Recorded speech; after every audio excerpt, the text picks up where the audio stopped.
Right now, Dell Technologies and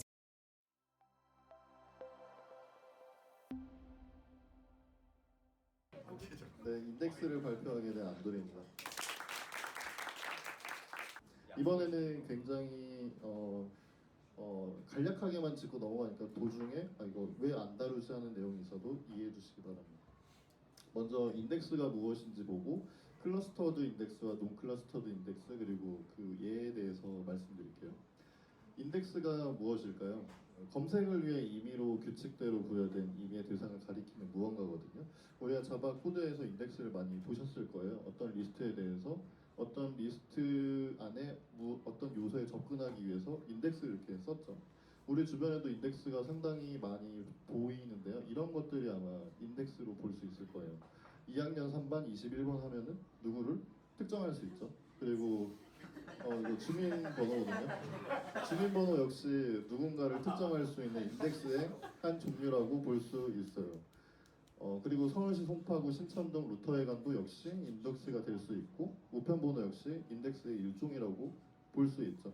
그래서 인덱스라고 하는 게 굉장히 어려운 개념이 아니라 어떤 그 무언가를 꼬집어서 이렇게 좀 찾기 위한 뭔가의 키 이런 느낌으로 생각하시면 좋을 것 같아요.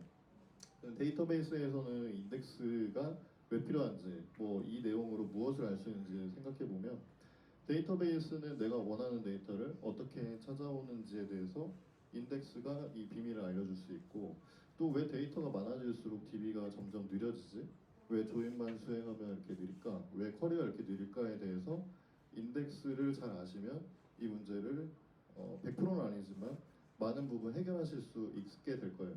그래서 지금 이 발표를 들으시고 이런 문제가 있으면 인덱스를 먼저 한번 고려해 보시면 도움이 많이 될 겁니다. 인덱스의 종류는 두 가지가 있거든요. 클러스터드 인덱스와 논 클러스터드 인덱스. 여기서부터는 예를 들어서 아주 복잡한 내용이긴 한데 아주 간략하게 개념만 말씀드릴게요. 먼저 클러스터드에 대한 용어에 대한 이야기를 해볼게요. 클러스터라고 하는 거 아마 다 들어보셨을 거예요. 뭐 반도체 클러스터, 뭐 IT 클러스터, 뭐 제조업 클러스터 이런 얘기 들으셨을 거거든요. 클러스터가 이제 군집이라는 뜻이고 클러스터드는 군집화. 그러면 클러스터드 인덱스는 뭐냐? 데이터랑 인덱스랑 합쳐놓은 그러니까 군집화된 인덱스를 클러스터드 인덱스라고 합니다. 그러니까 그 인덱스가 데이터에 아주 가까이 밀접하게 적용되어 있는 게 클러스터드 인덱스고 그럼 클러스터드 인덱스에 대해서 가볼게요. 왼쪽에 있는 게 인덱스고 오른쪽에 있는 게 데이터라고 봅시다. 우리 우아한테크 코스에 45명이 있는데 정렬 기준을 실력으로 한번 보면은 45등이 이제 뚱이. 이건 그야말로 예시예요. 뭐 누가 뭐 잘하고 못한다가 아니라 44등이 이제 원숭이죠. 이제 사실 원래 이게 44.5인데 43으로 이렇게 해주고 42등 있고 그 양심상 제가 만들었으니까 41등으로 그렇게 해줄 수 있을 거예요. 그래서 이제 41등이 뭐 안돌이고 이메일이 안돌 98이죠. 그리고 이제 CMK 91이고 이제 6번인가요? 네?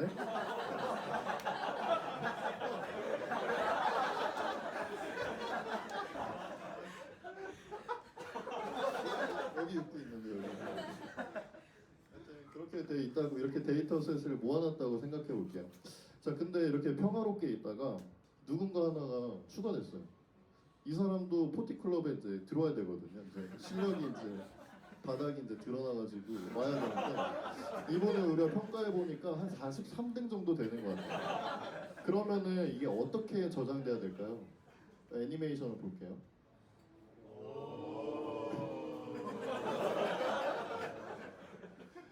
그러니까 이제 43등이 들어가야 되니까 밑에 있는 애들이 자리를 비워주고 그 다음에 브라운이 이렇게 43등이 되고 43등 번호 매겨주고 4, 5, 6 이렇게 하나씩 밀어가야 되겠죠. 이게 클러스터드 인덱스의 특징이에요. 이렇게 41등부터 43등까지를 원하면은 이미 이렇게 데이터가 그 정렬되어 있는 상태이기 때문에 범위 검색할 때 아주 강력합니다. 이 부분만 긁어오면 되니까요.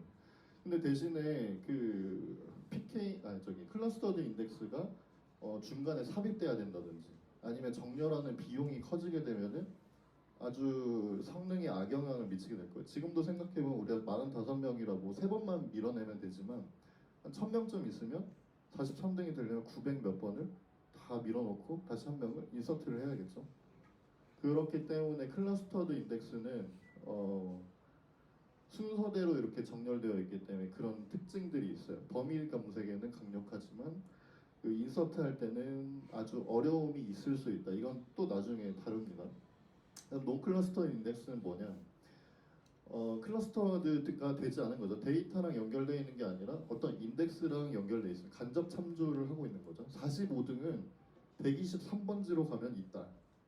20등은 231번지로 가면 있다. 1등은 145번지로 가면 있다. 지금 보면 순서와 상관이 없죠. 그리고 데이터를 가지고 있진 않아요.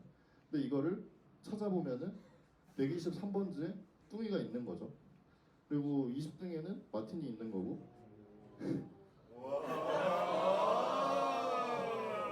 네, 저 요즘 이제 제가 가마 받은 이제 올라프님이 이제 1등으로 이제 있는 거고. 이런 식으로 이제 논클러스터드 인덱스는 상상하실 수 있을 거예요. 지금 클러스터와 논클러스터의 차이를 좀 아실 수 있겠죠? 이거는 이렇게 약한 참조 관계로 돼 있어가지고 굳이 순서대로 하지 않아도 되고 대신에 여기서는 해시 테이블, 해시 방식으로 해서 굉장히 이거를 빨리 찾을 수 있겠죠. 그 다음에 찾고. 자, 그러면 이제 한번 지금까지 내용을 한번 정리해 봅시다. 지금 이렇게 클러스터드 인덱스는 우리가 알고 있는 PK랑 아주 유사합니다. 반드시 PK인 건 아니지만 PK와 거의 같다고 생각하셔도 무방할 것 같아요. 이거의 특징은 순서대로 돼 있어요. 순서대로 데이터를 정렬해야 되기 때문에 한 테이블에 여러 조건이 있을 수 없습니다. 가나다 순으로도 정렬하고 등수로도 정렬할 수가 없죠. 동시에 그게 존재할 수가 없는 거예요. 그래서 클러스터드 인덱스 PK는 테이블당 단 하나만 존재할 수 있는 거예요. 그리고 이 특징으로는 범위 검색이 아주 좋을 수밖에 없죠. 그 저번에 큰곰이 발표했던 캐시 전략하고도 약간 연관이 있는데 공간 지역성이 비슷한 부분에 다 있기 때문에 그걸 다 레지스터에 긁어와가지고 거기서 이제 보면 되니까 굉장히 유리한 점이 있습니다. 그런데 전제하는 PK 사이에 인서트할 때 대참사가 발생할 수 있어요. 10,000명이거나 뭐 100만 건이 있는데 하나가 추가되는데 중간에 들어가야 된다 하면은 이제 그동안 이제 굉장히 오래 걸리겠죠. 그래서 왜 PK를 우리가 보통 오토 인크리먼트라고 옵션을 주는데 왜 오토 인크리먼트인지 아마 아실 수 있을 거예요. 나중에 또 얘기해 봅시다. 그리고 지금 뚱이라고 하는 걸 검색했을 때 이거 잘못 나왔네. 45등을 검색했을 때 뚱이가 이렇게 나오게 되는 거는 인덱스 개념이라고 보시면 돼요. 그 원래 완전히 맞는 건 아니지만 통상적으로 이렇게 관용적으로 인덱스라고 부릅니다. 이 인덱스는 순서에는 상관이 없어요.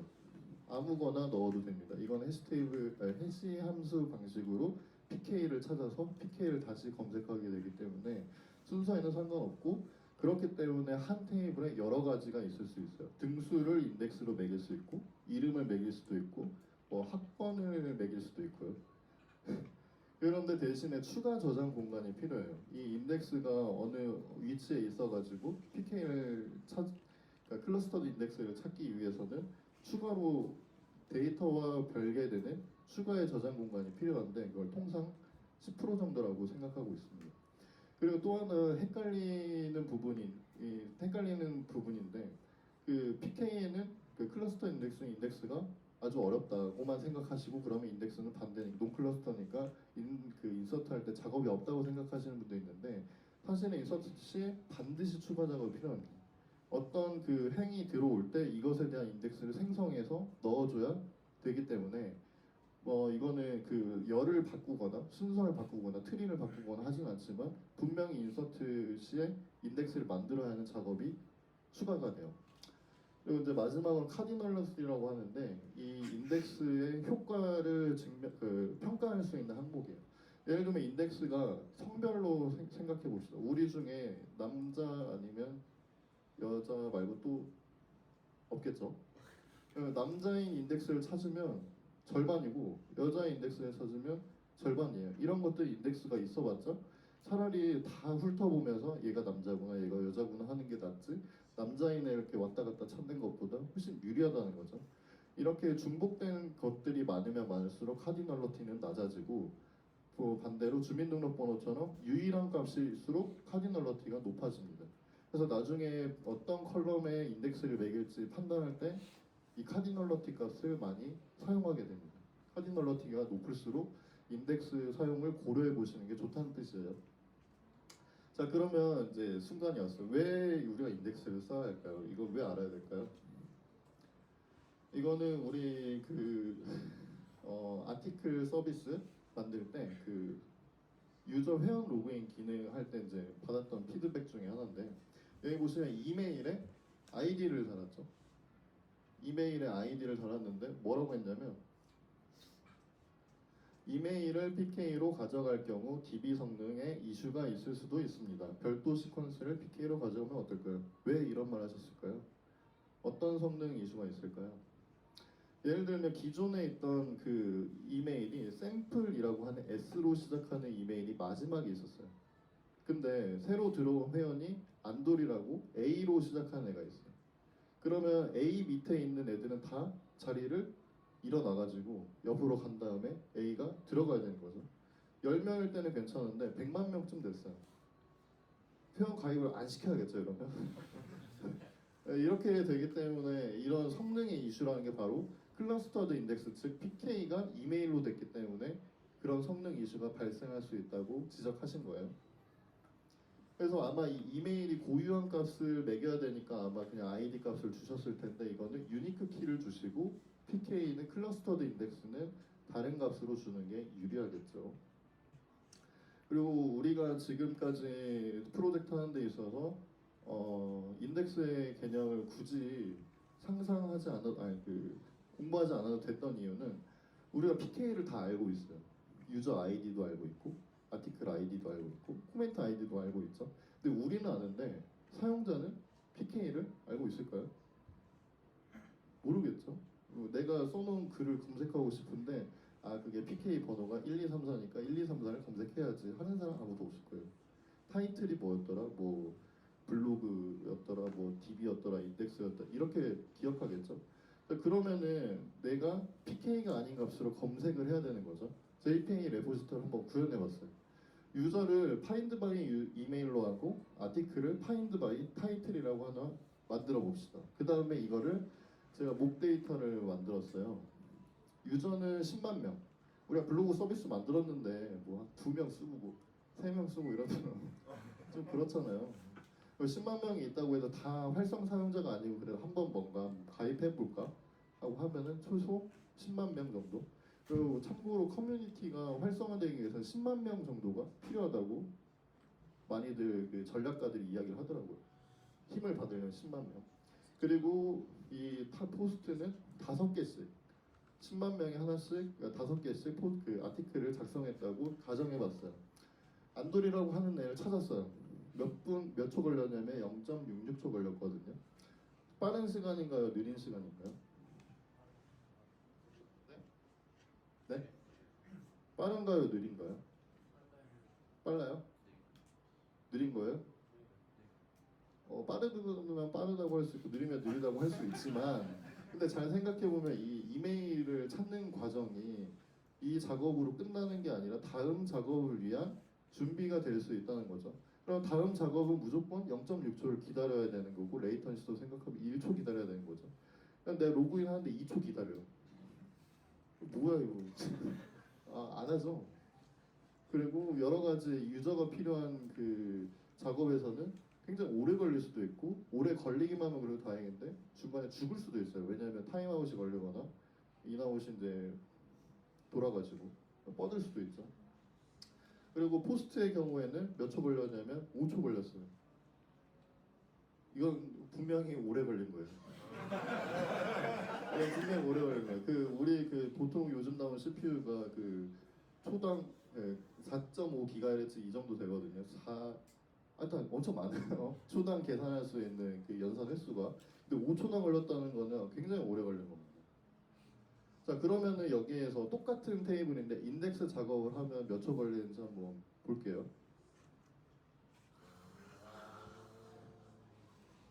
빨리 걸리죠. 굉장히 빨라져요. 근데 이 인덱스라고 하는 게 이렇게 빨라지지만 앞에서 얘기했던 인덱스의 특징을 이해하시고 어떨 때 필요할 때 인덱스를 넣고 해야겠죠. 인덱스가 있으면 무조건 좋다 이고 인덱스를 다 모든 컬럼에다 인덱스를 걸어놓으면 인덱스 그 행 하나 만들 때마다 모든 인덱스를 또 얘가 새로 만들어줘야 되는 거예요. 그러면 성능의 이슈가 발생할 수 있고 정작 쓰이지는 않고 그런 경우가 있거든요. 자 그러면은 그런 걸 또 어떻게 하냐? 지금은 다루지 않겠지만 제가 키워드만 말씀드릴게요.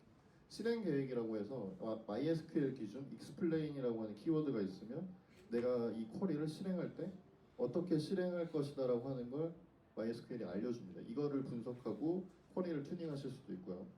그다음에 PK의 그 클러스터드 인덱스 관해서 B트리, 밸런스드 트리라고 하거든요. 이것도 자료구조 한번 보시면 재미있을 거고, 그다음에 페이지나 블럭이라고 해가지고 그 운영체제에서 얘기하는 그 페이지 있잖아요. 그 메모리 페이지 그거랑 아주 유사한 개념이에요. 데이터 저장하는 방식을 얘기하고 뭐 카디널러도 있고 컴포지트 키라고 복합 키 있고 그 다음에 이거는 그 설정인데 InnoDB 버퍼 풀 사이즈라고 MyCNF나 아니면 그 MySQL 엔진의 설정 값으로 InnoDB 버퍼 풀 사이즈를 조정하실 수 있어요. 아마 지금 그 기본 값으로 있는 거 굉장히 작을 텐데 뭐 1기가, 2기가로 이렇게 넣어주시면 그 퍼포먼스가 확 달라질 겁니다. 그다음에 뭐 롤에 걸리는 쿼리를 로깅하기 위해서 뭐 로그 스로틀 쿼리다 뉴스 인덱스 이거를 잡아줘서 로깅하게 할 수도 있습니다. 네, 일단 제가 준비한 건 여기까지고요.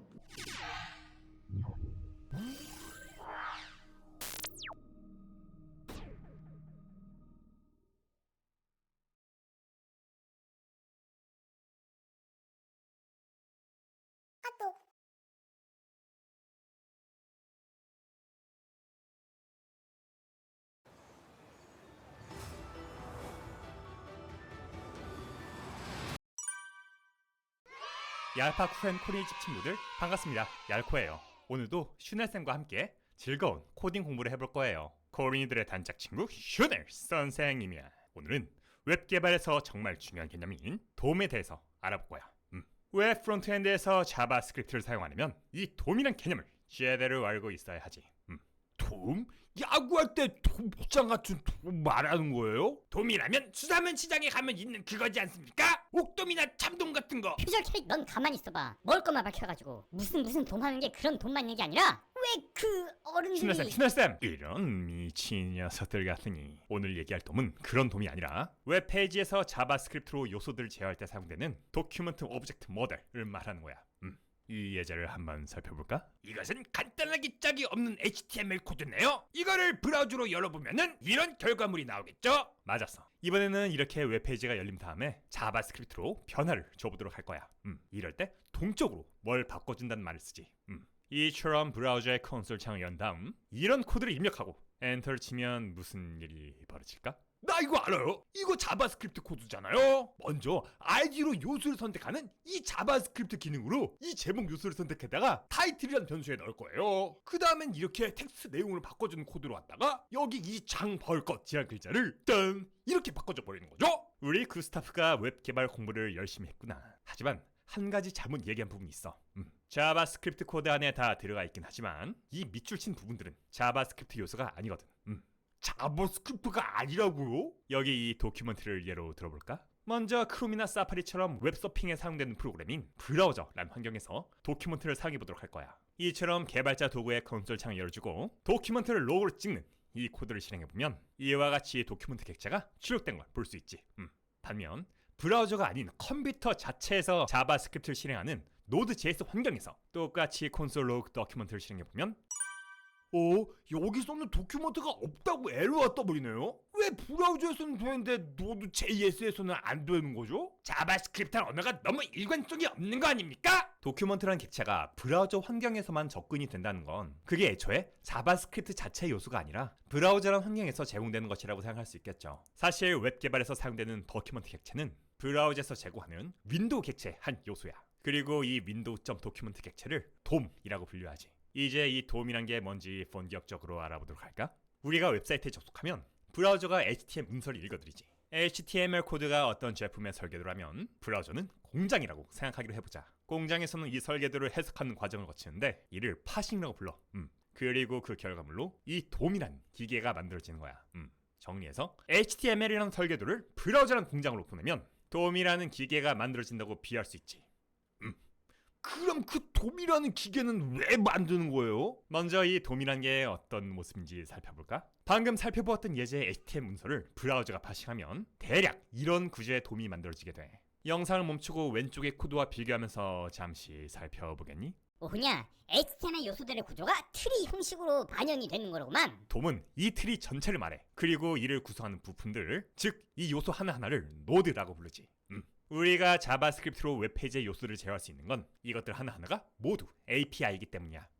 API? API가 뭐예요? API라면 군대에서 총 쏠 때 하는 그거 아닌가요? 그 뭐냐, 아프고 피나고 이 갈린다고 그거. 이 필드 진짜 그건 PRI죠. 굿스타프! 그렇게 코딩 개념 공부를 게으려면 난닝구 할아버지가 찾아오게 될 거야.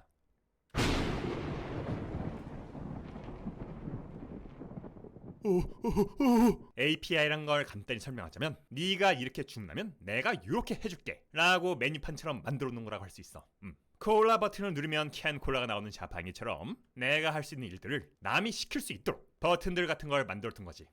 API에 대해 보다 자세히 알고 싶다면 이 얄코 영상이 도움이 될 거예요. 이제 이 돔이란 게 무슨 역할을 하는지 알아볼 거야. 아까 실행했던 자바스크립트 코드를 살펴볼까? 코드의 이 도큐먼트가 바로 이 도큐먼트 노드를 가리킨다는 건 쉽게 알 수 있을 거야. 도큐먼트에는 get element by id 라는 버튼, 즉 기능이 있는데 이건 돔 내에서 주어진 id, 여기서는 타이틀을 가진 노드, 즉 이 h1이라는 부품을 가져오는 기능을 실행하지. 돔과 그 부품들이 API라는 게 이런 걸 말하는 거로군요. 그럼 이 타이틀 변수에는 이 h1 부품이 들어있을 테고 텍스트 콘텐츠라는 건 바로 이 부품의 기능인 거겠죠? 거기에다 어떤 값이 이렇게 대입하면 텍스트 값이 그걸로 바뀌도록요? 맞았어. 이제 그 기능들이 정확히 무엇에 속하는지 좀 더 자세히 알아보도록 할 거야. 우리 예제는 이 h1, ul, li, 버튼 요소들이 사용됐지? 이 요소들에 대해서 알아보자. 이들 각각은 이런 상속 구조를 갖고 있어. 이건 돔 트리가 아니라 각 요소가 어떤 범주에 속하는지를 나타내는 상속도야. 예를 들어 h1이 속한 HTML 헤딩 엘리먼트는 HTML 엘리먼트라는 것으로부터 상속받고 HTML 엘리먼트는 엘리먼트, 엘리먼트는 노드, 노드는 이벤트 타겟으로부터 상속받지. 아직 상속의 개념을 모르시는 분들을 위해 보다 쉽게 설명하자면 h1은 HTML 엘리먼트의 한 종류고 HTML은 엘리먼트의 한 종류, 이런 식으로 올라가는 거예요. 그 최상의 카테고리에 이벤트 타겟이 있다는 건 결국 여기 있는 모든 요소들이 이벤트 타겟이란 공통 범주에 속한다. 즉 이것들 모두 이벤트 타겟이다, 이 말인 거죠. 아까 그 자바스크립트 코드를 다시 볼까? 특정 아이디를 가진 요소를 선택할 때 사용했던 이 get element by id라는 기능은 이 도큐먼트의 고유 기능이야. 때문에 도큐멘트에서만 사용할 수 있지. 한편 글자를 바꾸는 데 사용했던 이 텍스트 컨텐트는 이 노드의 기능이야. 그 말인즉슨 그 밑으로 들어오는 모든 요소들이 텍스트 콘텐트 기능을 사용할 수 있다는 거겠네요? 그러면 이 이벤트 타겟이란 것은 어떤 기능이 있는 거예요? 모든 요소들이 다 그 기능들을 쓸 수가 있는 거인 거잖아요. 이벤트 타겟은 그 이름에서 유추할 수 있듯 어떤 이벤트들의 대상이 된다는 거죠. 이는 클릭이나 드래그, 키보드 입력, 요소 로드 등의 이벤트들을 말해요. 버튼을 누르면 알림창이 뜨는 자바스크립트 코드를 살펴볼게요. 웹 개발을 해보신 분들은 add event listener 함수를 써보셨을 거예요. 어떤 이벤트가 발생하면 어떤 일을 수행하라고 특정 요소에 등록을 해주는 기능이죠. 이 add event listener는 이벤트 타겟의 기능이기 때문에 그로부터 상속받는 이 버튼 요소는 물론 모든 종류의 노드들에서 사용이 가능한 거예요. 이번에는 이 코드를 살펴볼까? 이 disabled의 true 값을 주면 기본적으로는 활성화되어 있는 이 버튼이 이처럼 클릭에 반응하지 않는 비활성화 상태가 되지. 이건 버튼이나 인풋 등의 요소들에 있는 기능이기 때문에 이 요소들 중에서는 버튼에만 붙일 수 있는 거야. 이처럼 돔 요소들의 고유 기능과 상속 관계를 알면 각각에서 무엇을 사용할 수 있는지 파악할 수 있지.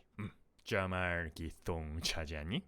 그런데 슈넬쌤 방금 봤던 그 코드에서요 브라우저에 알림창 띄우는 이 코드 있잖아요. 이거는 돔에 속하는 건 아닌 것 같으면서도 브라우저가 아닌 노드 JS에서는 안 돌아가는데 이런 건 어떤 거인 거예요? 좋은 질문이야. 아까 이 화면 기억하지? 브라우저는 우리가 이야기한 돔 말고도 사용자가 브라우저에서 일어날 일들을 프로그래밍할 수 있도록 이 봄이란 걸 제공해. 다른 웹페이지로 이동하거나 화면 관련 정보를 얻거나 브라우저에 알림창을 띄우거나 AJAX 요청을 보내는 등 수많은 기능들이 있지.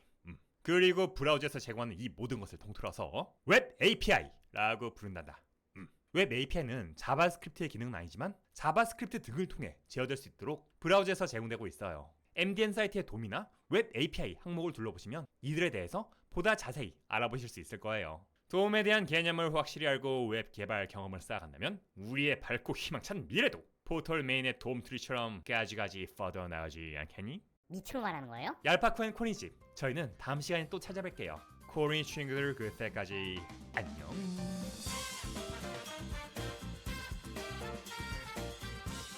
간단하기 짝이 없는 HTML 코드네요. 이거를 브라우저로 열어보면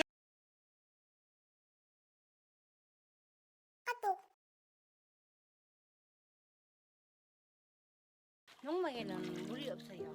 집이 없었기에 수도를 안 넣어줘요. 그럼 물이 귀하지.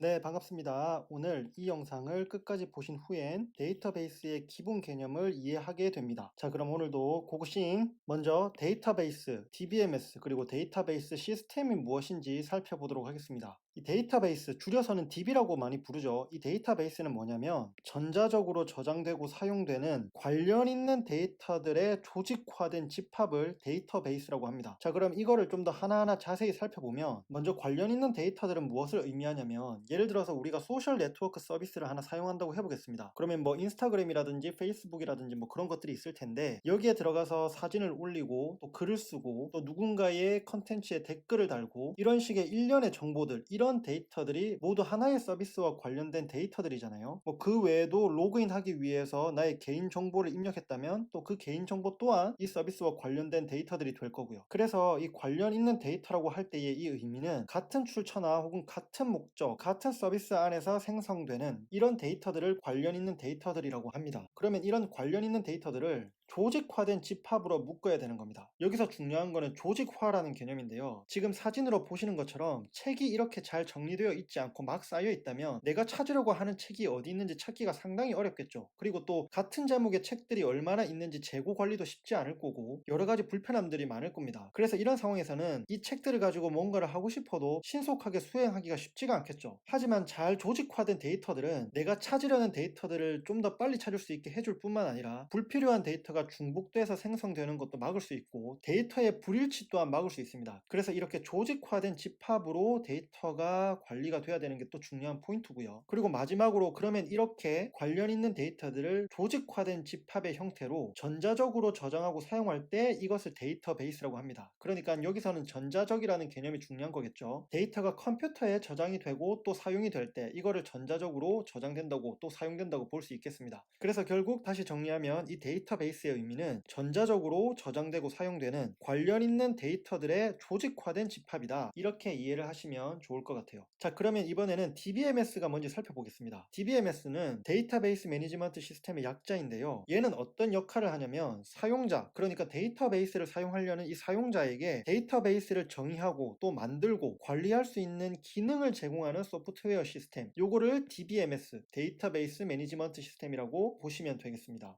그래서 대표적인 DBMS는 뭐가 있냐면 포스트그레스QL, MySQL, 오라클, 마이크로소프트에서 만든 SQL 서버, 이런 DBMS가 대표적으로 있고요. 한 번쯤은 다 들어보셨을 것 같아요. 자, 그러면 DBMS는 사용자에게 데이터베이스를 정의하고 만들고 관리하는 기능을 제공하는 소프트웨어 시스템이라고 했는데, 그러면 여기서 DB를 정의하다 보면 부가적인 데이터가 발생을 할 수가 있어요. 그러면 이 부가적인 데이터를 뭐라고 부르냐면 메타데이터라고 부릅니다. 사실 이 메타데이터라는 용어는 데이터베이스에만 사용되는 용어는 아니고요. 일반적으로도 메타데이터라는 용어를 많이 쓰게 되는데, 원래의 이 메타데이터의 의미는 데이터 어바웃 데이터라고 해서 데이터를 설명하기 위한 데이터를 메타데이터라고 합니다. 예를 들어서 우리가 사진을 찍으면 그 사진의 해상도가 얼마인지, 그 사진의 포맷은 또 무엇인지, 그 사진이 언제 찍혔는지, 이렇게 그 사진과 관련된 부가적인 정보들이 있거든요. 이런 정보들은 사진이라는 데이터를 설명하는 데이터이기 때문에 이런 종류의 데이터들을 메타데이터라고 부릅니다. 그러면 이 데이터베이스에도 메타데이터가 있는데, 그게 바로 방금 설명드렸던 것처럼 데이터베이스를 정의하거나 기술하는 그런 데이터를 데이터베이스의 메타데이터라고 하는 겁니다. 얘를 카탈로그라고도 부르기도 하고요. 또 이 카탈로그는 데이터베이스의 메타데이터가 메타데이터가 저장되는 곳을 카탈로그라고 부르기도 합니다. 자, 그래서 이 메타데이터는 어떤 것들이 있냐면 그 데이터의 유형이나 혹은 데이터베이스의 구조, 또 저장되는 데이터들의 제약 조건들, 데이터베이스와 관련된 보안, 데이터의 저장과 관련된 부분, 또 인덱스, 데이터베이스를 사용하는 사용자 그룹, 이런 식으로 여러 가지 관련된 데이터들이 있을 수 있고요. 그리고 이러한 메타데이터 또한 DBMS를 통해서 저장이 되고 관리가 됩니다. 그러면 데이터베이스 시스템은 뭐냐? 실제 그 데이터베이스와 그 데이터베이스를 관리할 수 있도록 하는 DBMS, 그리고 이 데이터베이스와 연관된 어플리케이션을 통틀어서 데이터베이스 시스템이라고 합니다. 그리고 여러 문서를 읽다 보면 이 데이터베이스 시스템을 그냥 데이터베이스라고 부르기도 해요. 그렇기 때문에 문맥에 따라서 데이터베이스가 무엇을 의미하는지 잘 파악하셔야 됩니다. 순수하게 그 데이터 자체를 의미하는 데이터베이스일 수도 있고요. 아니면 데이터베이스 시스템을 의미할 수도 있습니다. 그러니까 이거는 문서를 읽을 때 문맥에 따라서 잘 파악을 하시면서 보시는 게 좋을 것 같아요. 자, 그래서 전체적인 데이터베이스 시스템을 한번 살펴보면 기본적으로 어떤 사용자나 또 프로그래머가 있을 거고요. 그러면 우리는 백엔드 개발자니까 우리가 어떤 어플리케이션 프로그램을 만들었습니다. 그러면 이 프로그램에는 데이터베이스에 접근하기 위한 여러 가지 쿼리들이 있을 거잖아요. 여기서 쿼리라는 것은 데이터베이스에 접근해서 원하는 데이터를 가져오거나 혹은 원하는 형태로 데이터를 수정하는 그런 요청과도 같은 거라고 이해를 하시면 될 것 같아요. 자, 그러면 이런 프로그램들이 쿼리를 날리게 되면 이 데이터베이스 매니지먼트 시스템이 그 쿼리를 받아서 일단 그 쿼리가 무엇을 의미를 하는지 분석을 하게 되고, 쿼리가 요청한 것이 무엇인지 파악이 되면 이제 그 요청을 처리를 하는 거죠. 그래서 그 요청을 처리하기 위해서는 요청된 그 데이터가 어떤 형태로 되어 있는지 그런 부가적인 정보를 알아야 데이터를 읽어올 수 있으니까 그 부가적인 정보를 먼저 확인을 한 뒤에 그럼 그 부가적인 정보를 바탕으로 실제 요청받은 데이터를 찾아서 이제 그 데이터를 어플리케이션에 돌려주는 형태로 동작을 하게 되는 겁니다. 그리고 이렇게 동작하는 방식이 전체적인 데이터베이스 시스템이 동작하는 방식이다, 그렇게 이해를 하시면 될 것 같아요. 자, 그러면 데이터 모델이 무엇인지에 대해서 한번 살펴보겠습니다. 이 데이터 모델은 데이터베이스의 구조를 기술하는데 혹은 설명하는데 사용될 수 있는 개념들이 모여있는 집합이라고 이해하시면 될 것 같아요. 그래서 이 데이터 모델은 이런 개념들을 바탕으로 데이터베이스의 구조를 추상화해서, 여기서 중요한 거는 추상화입니다. 추상화해서 표현할 수 있는 수단을 제공을 합니다. 이해가 되시죠? 그렇기 때문에 이 데이터 모델은 모델링으로 생각을 하시면 될 것 같아요. 데이터베이스의 구조를 원하는 형태로 혹은 원하는 추상화 수준으로 모델링하기 위해서는 적절한 데이터 모델이 필요할 거잖아요. 그런 의미에서 데이터 모델을 이해하시면 될 것 같아요. 그래서 데이터 모델은 여러 종류의 데이터 모델이 있고요. 어느 정도로 데이터베이스의 구조를 추상화할지 그 추상화 수준과 데이터베이스를 구조화하는 방식에 따라서 이 각각의 모델들이 조금씩 다릅니다. 그래서 데이터 모델은 여러 종류가 있다는 것, 그리고 이 데이터 모델은 DB에 읽고 쓰기 위한 기본적인 동작들도 포함을 한다, 그렇게 이해를 하시면 될 것 같아요. 그리고 여기 DB 구조라고 했는데 여기서 말하는 DB 구조는 데이터의 타입, 그러니까 데이터의 유형이죠. 그리고 다른 데이터들과의 관계, 그리고 그 데이터들의 제약사항 등등을 포함하는 개념이라고 이해를 하시면 될 것 같습니다.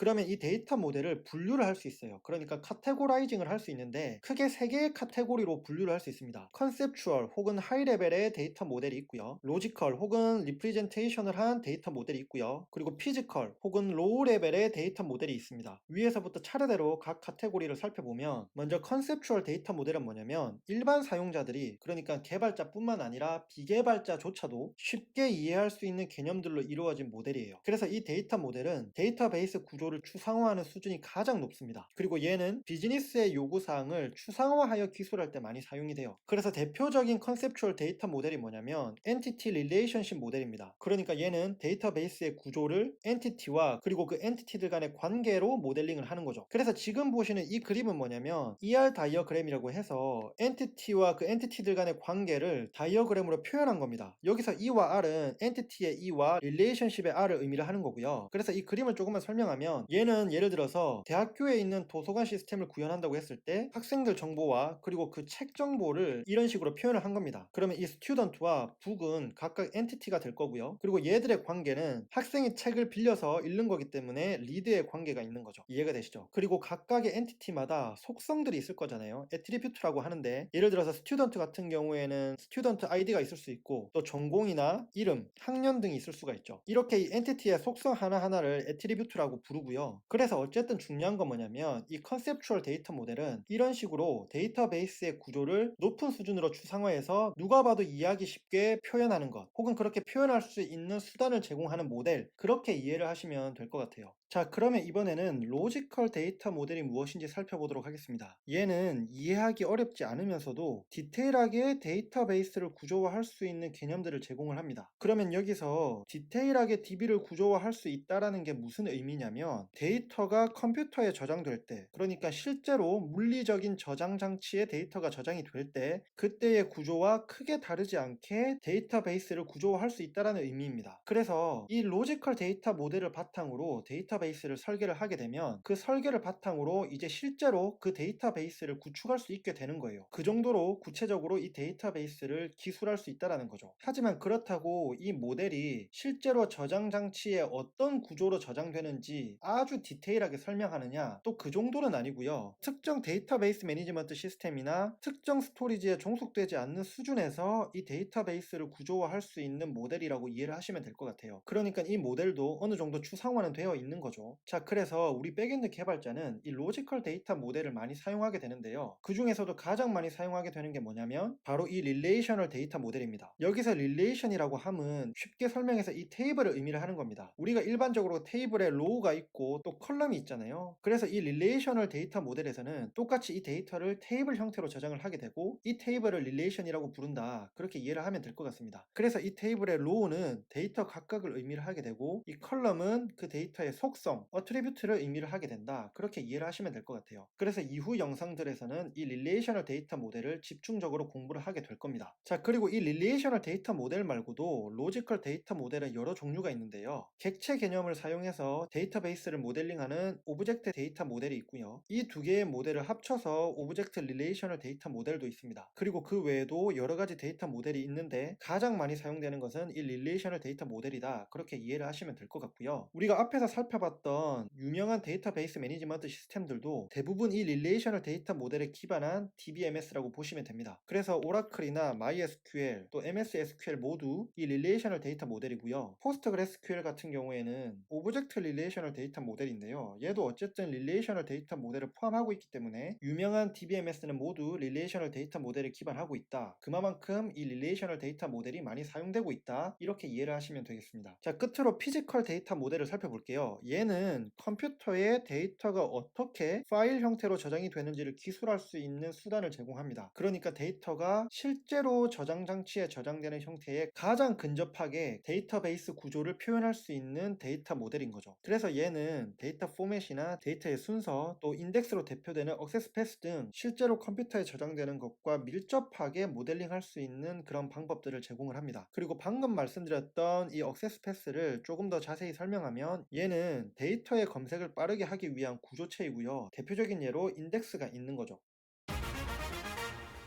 또 빠지네. 어떡하지? 폼 타입으로 빠르게 스며드는 로게인 폼의 미녹시딜 성분이 모발 성장을 촉진해 탈모를 치료합니다. 폼 타입으로 간편하게 탈모엔 로게인 폼.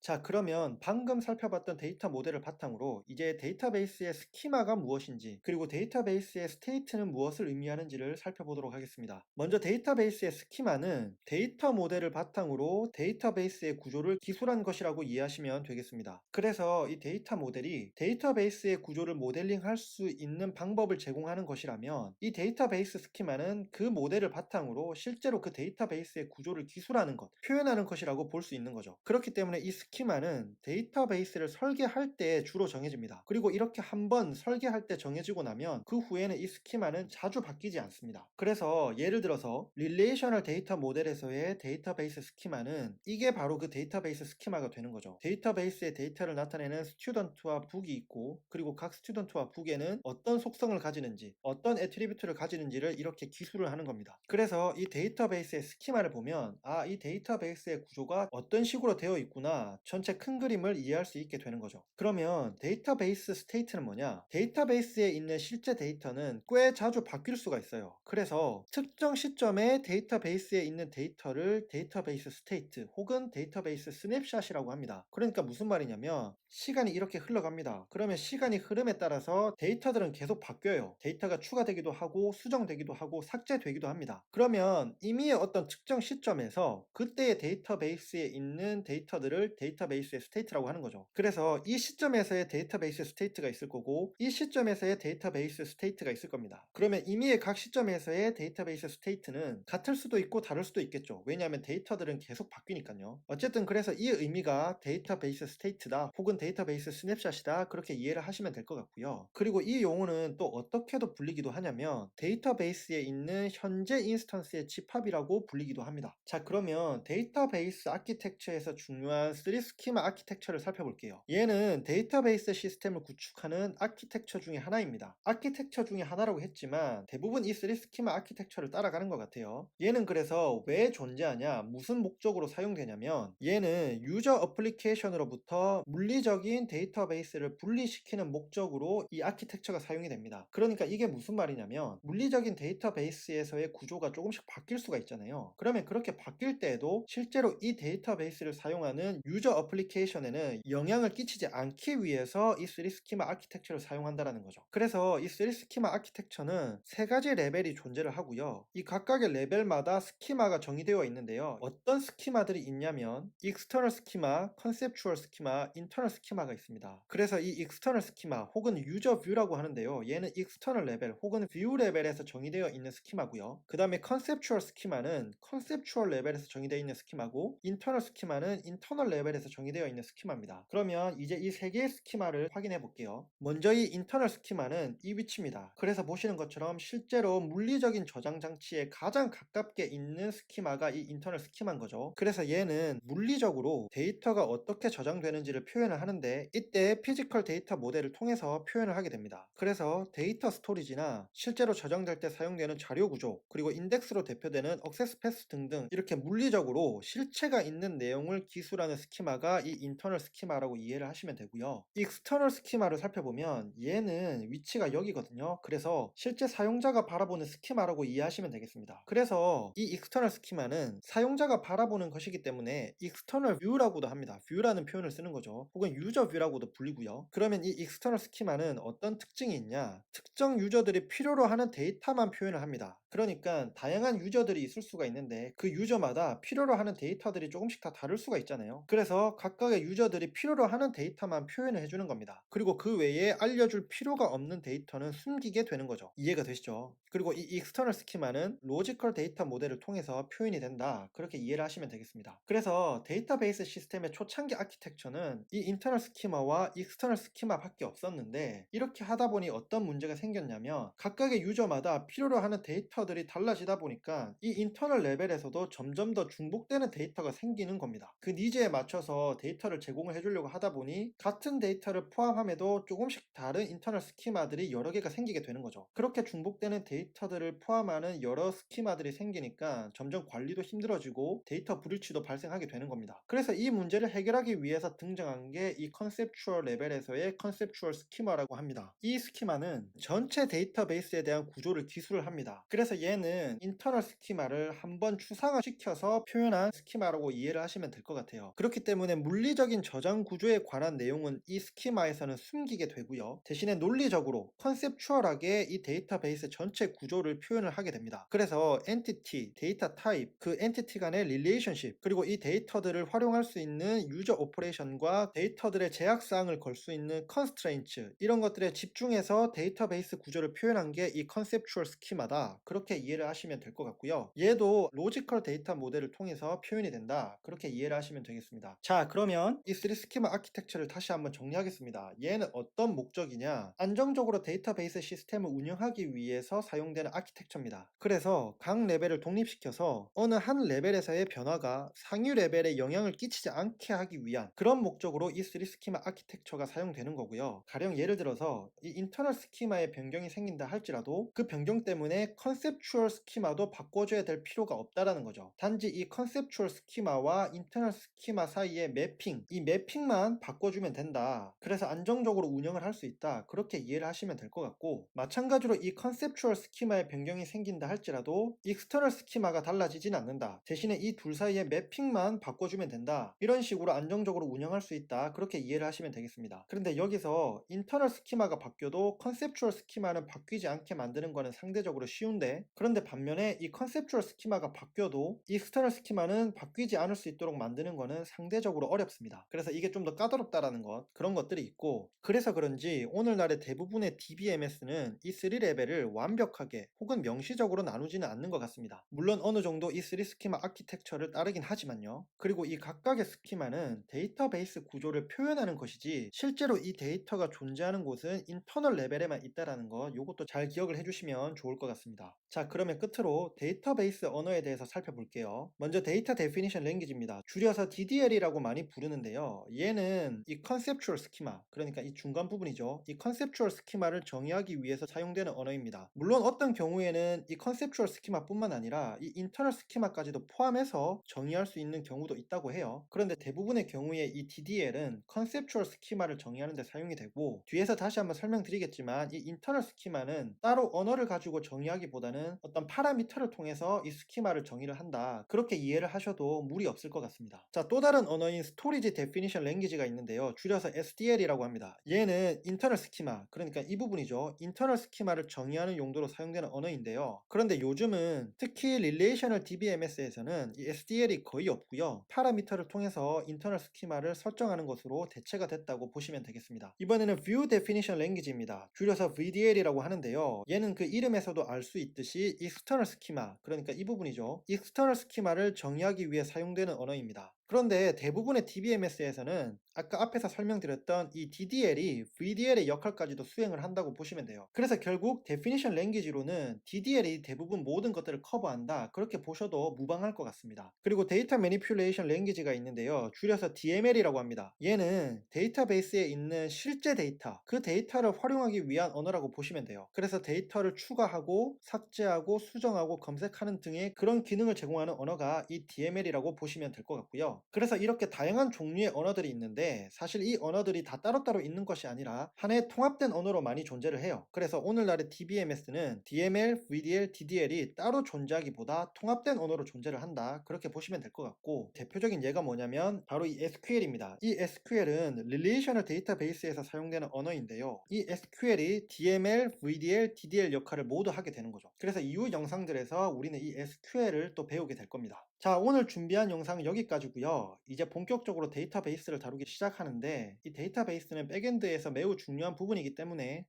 물론 어떤 데이터 매니저로 존재를 한다, 그렇게 보시면 될 것 같고, 대표적인 예가 그렇게 이해하는 스튜던트와 북이 DML